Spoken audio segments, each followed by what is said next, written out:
Apakah jari telunjuk digerak-gerakan saat tahiyat, ya, ataukah diam saja, dan sampai mana batas bacaan tahiyat ula, tahiyat awal?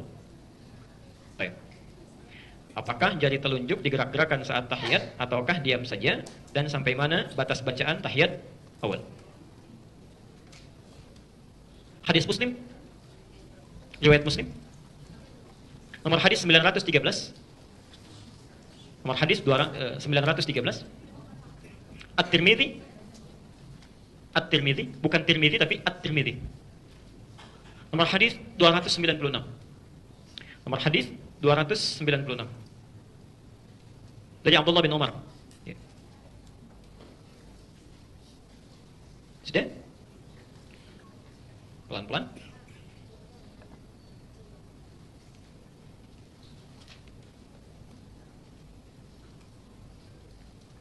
Ada lagi hadis dari Wa'il bin Hujur, Masya Allah, itu diriwayatkan kurang lebih sampai 12 orang, 12 jalur. Ya, 12 jalur. Ada 12 jalur. Kalau Anda ingin dapati 12 ini, ke-12-12-nya, itu penjelasannya sangat bagus. Ya. Cari kitabnya Syekh Mustafa Al-Adawi, namanya Syarah Ilalul Hadith. Syarah Ilalul Hadith. Ini belum ada bahasa Indonesianya. Syarah Ilalul Hadith. Syekh Mustafa Al-Adawi. Halaman 178 sampai 180. Nanti akan menyebutkan sekitar 12 hadis diriwayatkan dari Wa'il bin Hujr. Ini intinya yang menggerak-gerakkan tangan itu. Wa'il bin Hujr. Pelan-pelan. Hadis pertama dari Ibnu Umar, ya, radhiyallahu anhuma, anaknya Umar bin Khattab, semoga Allah meridhai kepada beliau dan orang tuanya. Beliau menyampaikan adalah Nabi sallallahu alaihi wasallam ketika memulai salat, ya, beliau menerangkan dengan panjang mulai dari bertakbir, ya, sampai dengan duduk di akhirnya. Ya, saya akan percepat saja sampai duduk di akhir. Kata beliau, fa wada'a kaffahul yumna ala fakhidhil yumna. Beliau meletakkan telapak tangan yang kanan di paha yang kanannya. Ya, jadi telapak tangan yang kanan diletakkan di paha yang kanannya. Ya. Ada sebagian riwayat mendekatkan ke arah tempurungnya. Ada yang dekat ke tempurung, ada yang di pahanya. Itu dua-duanya sahih riwayatnya. Ya. Kemudian perhatikan, melipat tangannya yang jempol, ibham, bertemu dengan yang wusta, yang tengah, gini. Jelas ya? Jadi meletakkan telapak tangan di pahanya, kemudian yang jempol dilingkarkan bertemu dengan yang tengah, yang wusta, gini. Jelas ya? Bukan yang jari kelingking. Ya. Kalau yang ini apa? Manis. Kalau yang asam yang mana? Apa disebut manis ya? Nah, ini kelingking, ini manis, ini tengah, yang ini telunjuk, ini jempol. Jadi jempol bertemu dengan yang tengah sini. Kemudian perhatikan, mengangkat rafa'as sababah, mengangkat yang telunjuknya. Ya, mengangkat begini telunjuknya. Tsumma yad'u biha, ketika diangkat ini beliau berdoa. Beliau berdoa. Ini hadis pertama yang menyampaikan riwayat mengangkat tanpa menggerak-gerakannya. Ya, enggak pakai cuma ngangkat aja, ngangkat, tidak digerak-gerakan. Pelan-pelan. Anda bisa temukan itu di hadis Muslim, nomor hadis 913 tadi, dan At-Tirmidzi, nomor hadis 296. Ya. Hadisnya dari Ibnu Umar.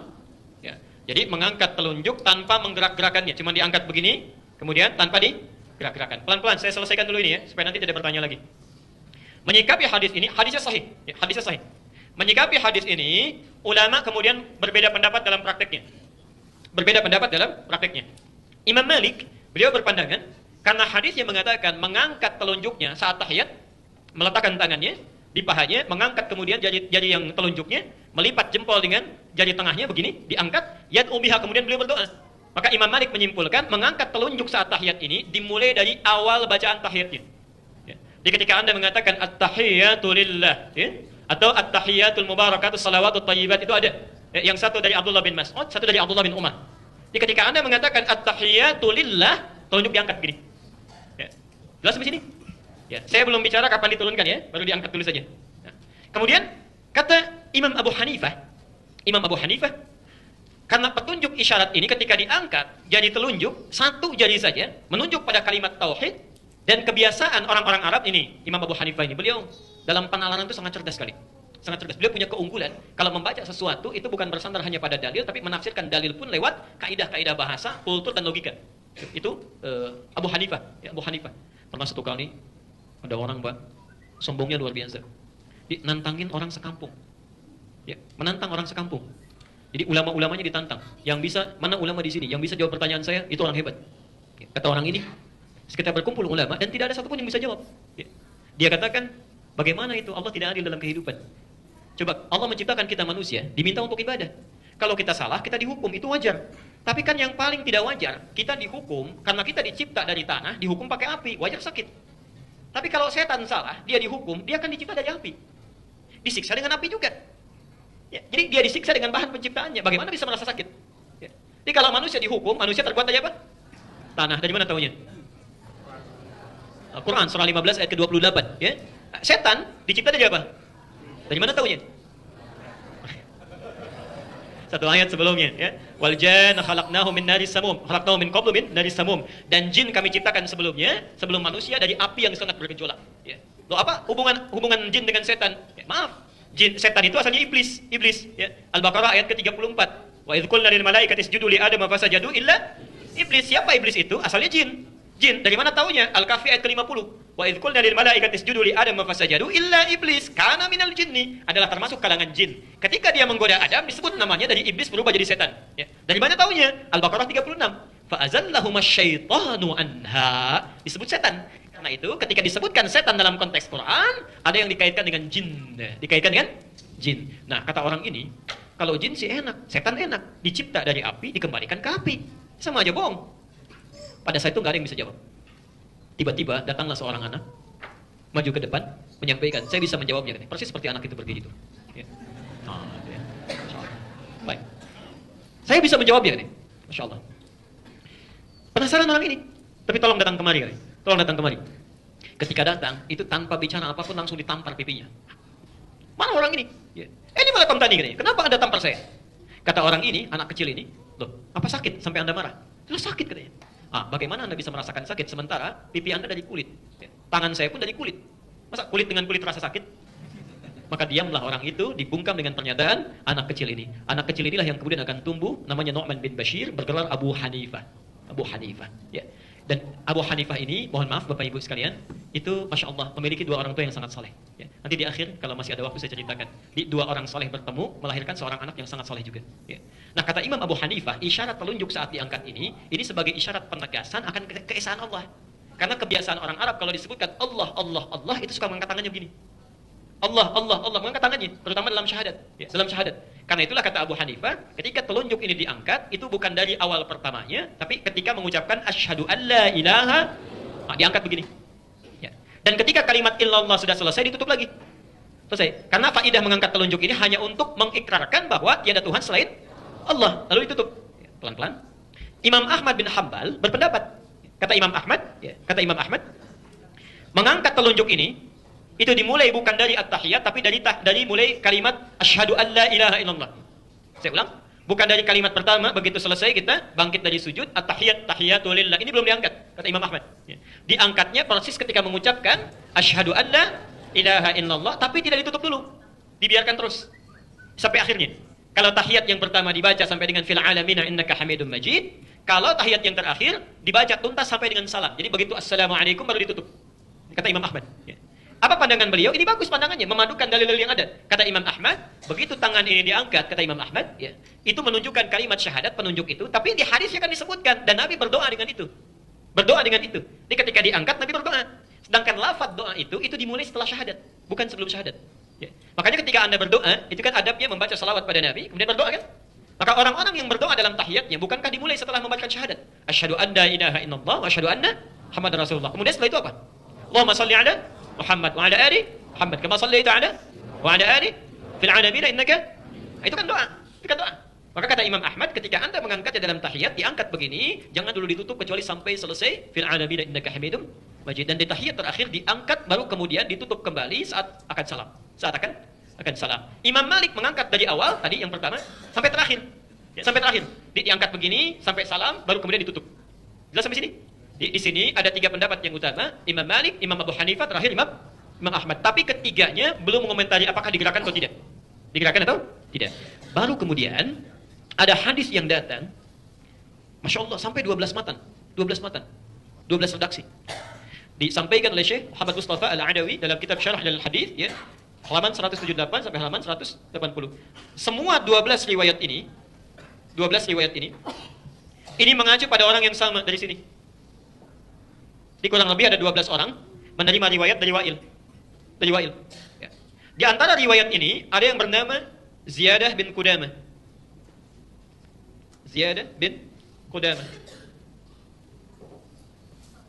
Riwayatnya sama seperti yang pertama dari Ibnu Umar, cuma ada tambahan, ya. Di mengangkat telunjuknya begini, kemudian mempertemukan, membuat lingkaran antara yang jempol dengan yang tengah, gini. Ditambah di akhirnya, thumma yuharnikuha, kemudian menggerak-gerakannya. Thumma yuharnikuha, gini. Yuharnikuha. Pelan-pelan. Jadi caranya sama dengan yang pertama, bisa diangkat di awal, diangkat di tengah-tengah, ditutup kembali, ya. Atau diangkat tanpa ditutup sama sekali sampai akhir. Tapi yang ini, hadis kedua, itu ketika diangkat sambil menggerak-gerakan. Jelas di sini? Pelan-pelan. Tsumma yuharrikuha, diangkat sambil menggerak-gerakan. Jadi, saya mau simpulkan dulu dengan pelan-pelan. Kalau ada orang mengangkat begini tanpa menggerakkan pun, karena hadisnya juga ada, kuat riwayatnya, maka itu sah. Tidak ada masalah. Kalaupun ada yang mengangkat kemudian menggerak-gerakkan, menafsirkan di hadis ini, itu pun sah. Tidak ada masalah. Tidak perlu dipertentangkan. Jelas di sini? Nah, jadi jangan misalnya usil ya. Wah, misalnya ada yang angkat gak menggerak-gerakkan. Ah, itu kurang soleh itu, ya kan? Jarinya jangan-jangan tidak bermasalah. Itu dibalas lagi nggak ada kerjaan, itu kena Parkinson barangkali tangannya gini-gini. Itu berbahaya. Tidak boleh sering mencela. Tidak bagus. Saya tidak pernah mengajarkan celaan. Ya, pelajari dalilnya, tanyakan landasannya, tanyakan landasannya, baru amalkan. Ya. Tapi kalau Anda tanyakan, mana di antara ini yang paling kuat? Ya. Anda tanyakan pada kami, mana di antara ini yang paling kuat, kita bisa bandingkan. Tapi perbandingan ini jangan sampai mengecilkan yang lainnya. Jelas ya? Nah, ulama hadis dalam hal ini memandang mengangkat tanpa menggerakkan itu lebih kuat dibandingkan mengangkat dengan menggerakkan. Ya. Dengan dua alasan. Bahkan tiga nanti ya. Satu. Hadis tentang menggerakkan diriwayatkan oleh Ziyadah bin Qudamah dari Wa'il bin Hujur. Ya. Dari 12 hadis itu cuma satu orang yang menyebutkan menggerakkan tangannya. Sementara 11 orang lain yang meriwayatkan hadis yang sama, itu mengatakan tidak ada tambahan di hadis itu menggunakan kata yuharrikuha. Tidak ada tambahan menggerak-gerakkan.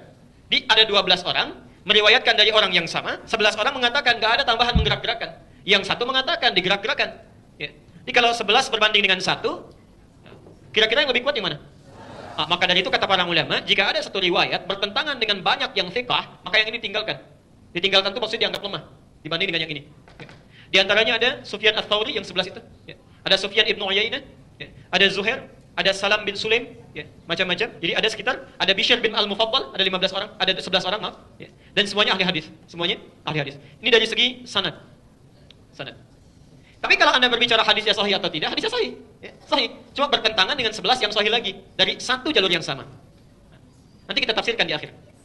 Yang kedua, kalimat yuharrikuha dalam bahasa Arab itu memiliki dua makna. Pelan-pelan sini. Jadi kalau Anda menemukan kalimat bertasydid, misal ini ya, ini ha, ini ra, ada tasydidnya, ini kaf, ini ha. Lihat rumusnya ya.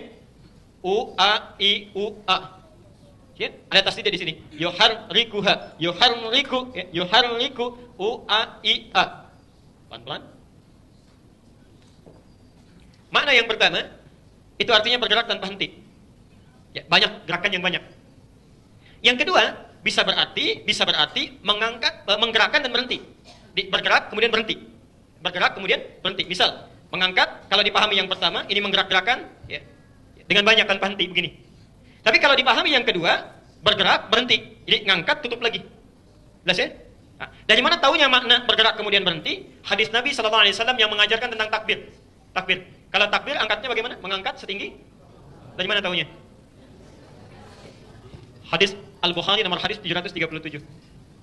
Bisa sejajar dengan telinga. An-Nasai nomor hadis 1101. Nah, bahasa saat bertakbir itu menggunakan kalimat thumma yukabbir. Ya, kaf, ba, ra. Perhatikan kalimatnya. Yukabbiru.